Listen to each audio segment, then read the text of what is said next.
Hello world, welcome once again to the world of Peter Ighofowe Amrasa. Welcome to the Ighofowe experience, where we consistently try to make sense that's beyond common sense. We've been on the series Before You Say Yes or Before You Pop the Question. Last time our focus was on the four quadrants: what you need to earn, what you need to learn, what you need to unlearn, and what you need to relearn. And those four quadrants were very rich. I hope you went through the video. If you missed it, please go get it. Today our focus is, before you say yes, you need to understand family dynamics. When I say family dynamics, I'm talking about a rich blend of a couple of things. Number one, decision making.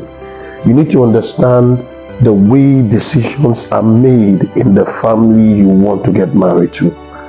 You need to understand the way decisions are made in your own family. For some families, the nuclear family holds the staff of final decisions.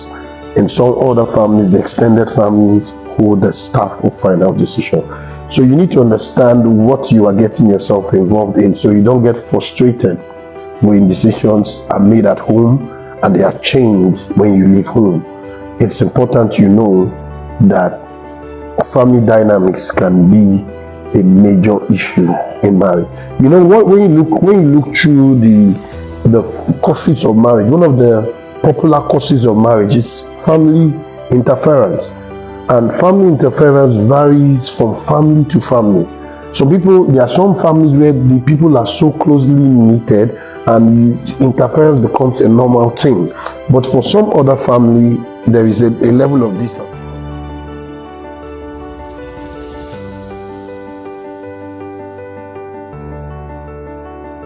Okay, imagine a situation where you have a guy who grew up in a family where siblings don't need to call each other. They just breeze into each other's houses without any form of prior notice.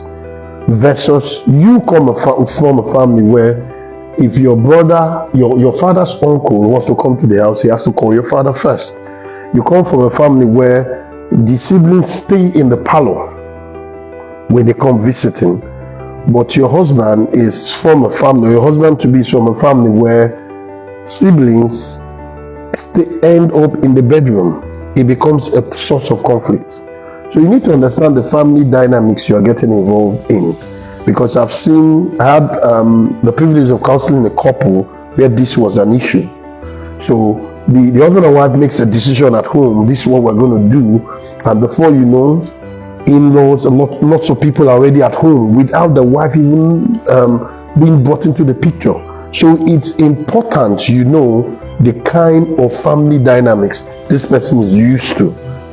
Because it's not enough to sit back and say your family dynamics is wrong, my family dynamics is right. No, you need to first understand the family dynamics. Now, where both parties need to now do is what we call compromise. Now, what is compromise? When both parties now say, okay, I am used to this kind of family dynamics and you are used to this kind of family dynamic, we look for a way to meet somewhere at the middle, because that's what I'm used to. Because it's not about what is right and what is wrong, it's about understanding what you are getting involved in and asking yourself if you can cope with it. And if this other person is willing to make adjustment for you. Because there is cleaving and leaving ratio. Not everybody has the same leaving and cleaving ratio. Do you know that I once had a case where a girl said the guy was the guy she was dating, she was on calls with the guy, and while the guy was talking to her, the guy's mom stepped into his room, picked up the phone and told the girl, you guys are talking too much. You guys should go to sleep. This is someone who is earning his own money. But that level of interference was being experienced in that relationship. So you need to know what you are getting yourself into. I even had a case where the girl's family was trying to decide for the girl the kind of style she will use in a traditional marriage. The girl's family was trying to decide for the girl. The guy's family was trying to decide for the girl the tailor she's going to use even for her own wedding. And some people, because of love or because they don't want to be single, they get themselves involved in that kind of stuff. That's a big red flag. If you know that's not what you are up for, you better walk away, because that thing is going to be a problem. So level of attachment, level of detachment. Some families are so attached, some families are detached. Now, you for instance, you come from a family where you guys are so attached. You now get married to a man who comes from a detached family. He doesn't see a reason why your own family member should be around. He doesn't see a reason why. These things now begin to breed conflict in the future. So before you say yes, you need to understand family dynamics, from the issue of how closely knitted they are, the issues of decision making, the issues of level of interference, the issues. You need to understand all these individual issues, because when you do not understand them, they become a breeding ground for problems. I've seen families where this same thing, lack of understanding of family dynamics, is the reason why they were in the divorce courts. So if you, with this understanding, you can prevent, because you understand what you are getting into. I want to leave you with the words of the book of Proverbs. It said, with all thy getting, get an understanding.